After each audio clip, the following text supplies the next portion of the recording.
I worked for Governor Strickland for many, many years when he was a member of Congress, and then when he became governor, I ran the Office of Faith-Based and Community Initiatives and did a lot of work with faith-based organizations, including this one. And now run an education advocacy and reform group called the Stride Partnership that does a lot of work with our public schools, working closely with Vanessa, who's been a wonderful partner on the school board. And we believe strongly that the future of this city and region has everything to do with our people. And what we're doing to invest in our people. If we create the most robust talent pipeline in the country, we will grow.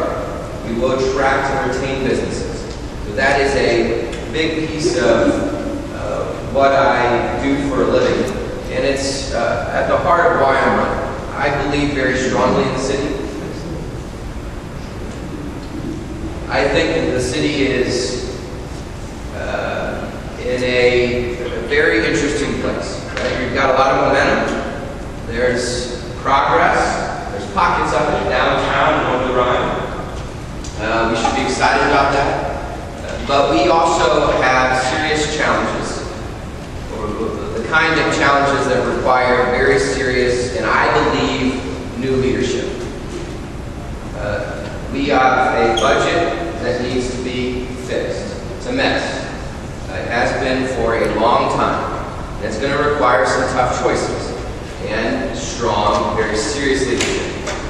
Number two is we have a pension system that needs to be reformed. It's not fair to our workers and those who have already retired to not fix this. It's a mess, and it needs to be cleaned up. Number three is more of the basics, but you know, when I knock on doors, and we've knocked on over 15,000 doors in the city, I hear any number of things that people prioritize, but one is the fact that we haven't kept up with our roads.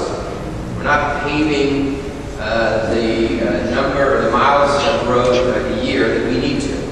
So our roads are going unpaved. That's a mess that needs to be cleaned up. And then our neighborhoods.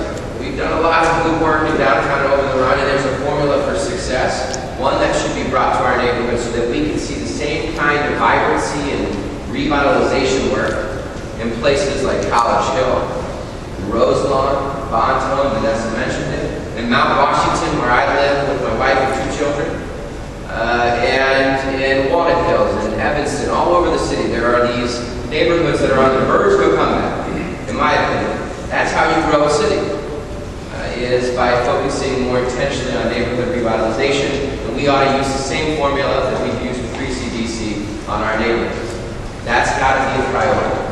And, you know, lastly for me, I believe, like Vanessa, the city needs to take a much more intentional role in investing in our young people and attracting and retaining families. That's how we're going to grow. We haven't grown in 50 years. We're about to turn a corner, but it's not inevitable.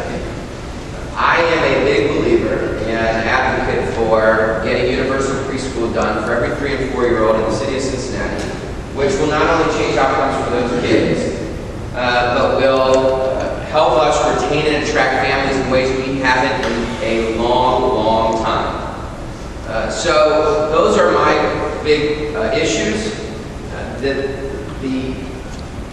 The last thing I'll say is this. We've got so much potential in this city. And part of what we have to do moving forward is suspend our own collective disbelief that we can do big things, because we are capable of doing big things and we can be a great city again. It is